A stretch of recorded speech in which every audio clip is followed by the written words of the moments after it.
kind of landed and went, and that was pretty painful for a while. But that was about it. Hurt Considering your all balls? of, no, I really never really got hit in the nuts. But yeah, I mean, considering all the goofy stuff I did when I was a kid, I pretty much survived that whole era of, So growing up so you lost your virginity at the age of 16 to a much older woman. on Santa Monica Beach of all places. So there. Ooh, you lost it on the beach? Yeah. See, he's living the dream. Yeah. Damn. Yeah. So. Of course, I mean, we used to, I don't know, the cops here in Hollywood used to hate us because we'd always be doing it somewhere and get caught. And after a while, they was like, oh, it's those two again, just let them go, you know. I got hauled in once. Well, we both got hauled in. Where, like, where Carney's is on Sunset? There used to be a tattoo place there, and that's where I got my tattoo of a tiger on my arm. And I got that when I was underage. I was 16. You had to be 18 back then. So after I did that, I was towing my girl in the parking lot, and in her dad's pickup truck, I look up, and here's these two cops coming down from the Chinese place. And they pulled us both out. We're both standing like buck naked in the parking lot. Oh my God. So they looked at her and they looked at me and thought she was a prostitute. So they threw our clothes on, took us in. I said, that's my girlfriend. I go, it's like, no, that can't be your girlfriend. I go, I can tell you where she lives. I can tell her mother's name. I said, haul me in another room right now and call her mom and ask her who her boyfriend is. They thought, oh, this is bullshit. So they let us go after about an hour. Drove us back in the car like, don't do this. Of course, next week, got busted again. I mean, we never really did any time or got hauled into court. They just thought it was funny and just let us go. But what did your parents think? Oh, they just... My parents worked like I do now. They worked 24 hours a day, so they were really... I pretty much raised myself, pretty much. So. Siblings? Do you have siblings? I have a brother and a sister, but they're like, I think they're both like 20 years older than me. So my mom had me when she was 40 years old, so it's just kind of running amok by myself and terrorizing the neighbor girls. I was always getting in trouble. Like my sister would be home from college and I'd have the neighbor girls out back naked, give a crack on the ass. My sister would look out the window like, oh no. I get in so much trouble. I was having fun though, cowboys and Indians, the whole 9 yards. So. Willie, I thought you were so quiet. No. I am shocked. No, I'm a natural born bad guy. But let's talk about his cock. Okay. Okay. So how big is your cock? Cock. 6.5. That's a little bit above average. Well, average is about 5.5. Yeah. Yeah, it's a little bit bigger. Yeah. So you got girth? I'm an average guy, about 1.5 inches. So good girth. Yeah. He knows inches because he knows how to measure things. Yeah, that's what I do for a living. I have to deal with measurements and stuff. So yeah. Big balls or little balls? They're pretty big. Do they? I've never measured them, but they're there. Do they hang or are they firm? They don't hang. They're just kind of. I'm not using a wheelbarrow. They're going. No, she didn't. Look at them. Yeah. They're going. Got girth. Well, they're there. Oh, I love this because I've asked. There's only one person I've not asked these questions to. That was Guy Baldwin. He forewarned me that I couldn't.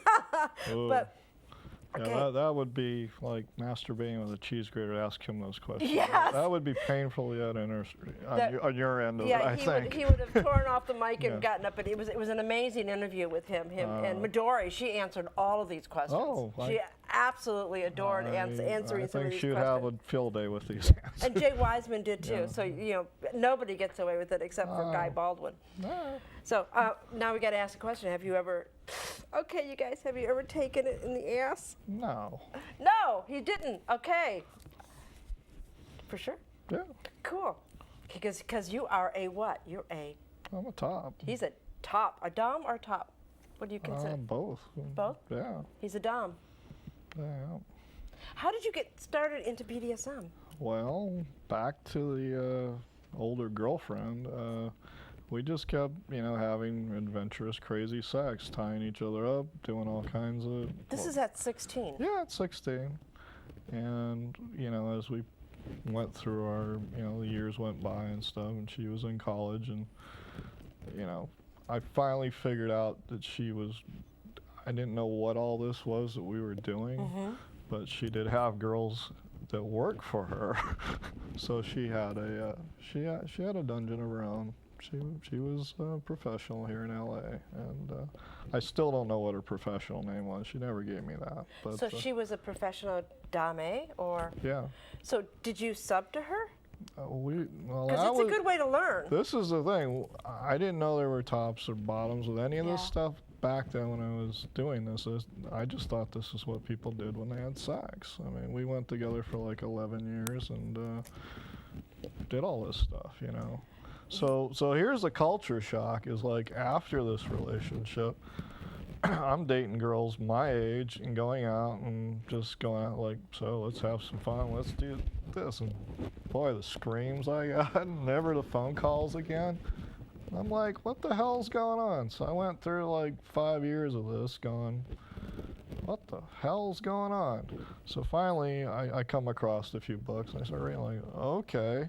And then I get a hold of my old girlfriend and she goes, oh yeah, well, not everybody does this, so it was kind of a learning curve right there. But not everybody comes out of the gate, yeah. With someone that is into the BDSM lifestyle at the age of 16 and learning all of these things. And I mean, I think your first sexual experiences, you kind of develop your taste and the things that you like to do. And a lot of it influences the rest of your adult life. Definitely. But I was definitely kinky before I ever got to that part. I mean, got with her. I mean, like I said, I was chasing the neighborhood girls, spanking them the whole 9 yards. So definitely started young. So not... So you were with her for 11 years. Yeah. Wow. Yeah. So I love when older women teach the younger boys the ways of the world. Yeah, she did. It was quite a something. Just always doing something somewhere. It was, Well, when she was 26 years old, she was, it was flowing. Ooh. He's been a great sport, hasn't he? Yay! He got through the hard questions. Those are the worst questions that you're going to have all night long. Those are the hard questions. What about the sex with the midgets and the clowns? And none of that's on the list. Well, let's talk. Have you ever had sex with a midget? No, but I'm working on it. Yeah. How about, did you ever have sex with a clown? Female clowns, yes. Yeah. I have clown fantasies. I like clowns. I know. I like Knocker. Knocker's a clown. The big squeaky tits and she's great. But Knocker the clown? Yeah, she's on the internet. Knocker's the clown. She's actually Dr. Ducky Doolittle. She's kind of like she goes around teaching sex positive classes. She's really a kick. Does she dress up like a clown teaching them? Yeah. Well, she used to. I gotta get. What is her name? Dr. Ducky Doolittle is her name. I got to get her on the show. Yeah. But Can't even she wait. used to be Knockers the Clown, which was like back in the 80s, and she did this thing where she sat on cakes and then sat on people's faces and stuff. It was pretty out there. Well, you know what? We're going to take a break, and when we're going to come back, we're going to show some of the photographs of some of this man. Incredible work. I have never seen anything made like this man makes. And what you've been watching the Rev Mel Show on TSRnetwork.com, where real people talk about real sex with real kinky people with my wonderful, wonderful guest, Downtown Willie. We'll be right back.